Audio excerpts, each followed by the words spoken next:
বন্ধুরা, আমিও চলে আসলাম ভাইরাল সরিষা ক্ষেতের মাঠে। সবাই যখন সরিষা ক্ষেত নিয়ে এত মাতামাতি, তবে আমি কেন পিছিয়ে থাকব? তোমাদের মাঝে উপস্থাপন করতে চলে আসলাম সরিষা ক্ষেত। শুধু যে সরিষা ক্ষেত সেটা না, সুপারির বাগান। এই যে আমার সাইডে দেখছো, সুপারি বাগান, খেজুর গাছ, এগুলো ঘাস, চাষ করা ঘাস, অনেক গাছগাছালি, বাগান, সব কিছুই আজ তোমাদের দেখাবো। এই তো পাশে রয়েছে সরিষা ক্ষেত, এই পাশে ঘাসের ক্ষেত, মেঠো পথ।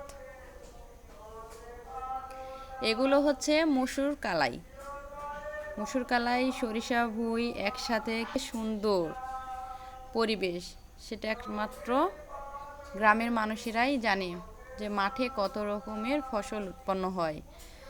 দূরে দেখা যাচ্ছে কাশফুলের মতো ফুটে আছে, ওগুলো কিন্তু কাশফুল নয়, ওইগুলো কুসুর ফুল, আখ ফুল, সরিষা ফুল।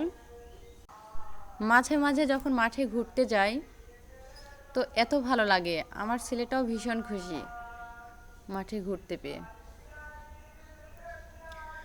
ও তো সবসময় আমার কাছাকাছি পেছন পেছন দৌড়াতেই আছে আর ঘুরে ঘুরে দেখছে সব কিছু। ও নাকি ভীষণ খুশি সরিষা খেতে গিয়ে।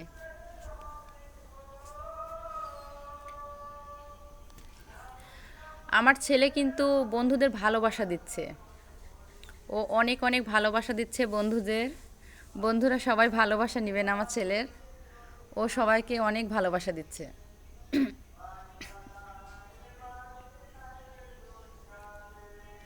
আর আমরা গিয়েছি মাঠে একদম সন্ধ্যার একটু আগে। এই যে দূরে এগুলো কিন্তু আখ ফুল, মাঝখানে খেজুর গাছ।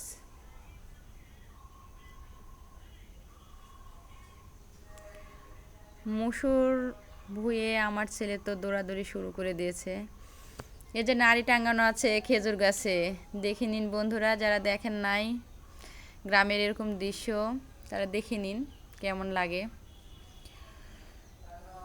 চলে আসবেন, যাদের খেজুর রস খেতে ইচ্ছে করবে চলে আসবেন, খেজুর রসের দাওয়াত রইল সবার।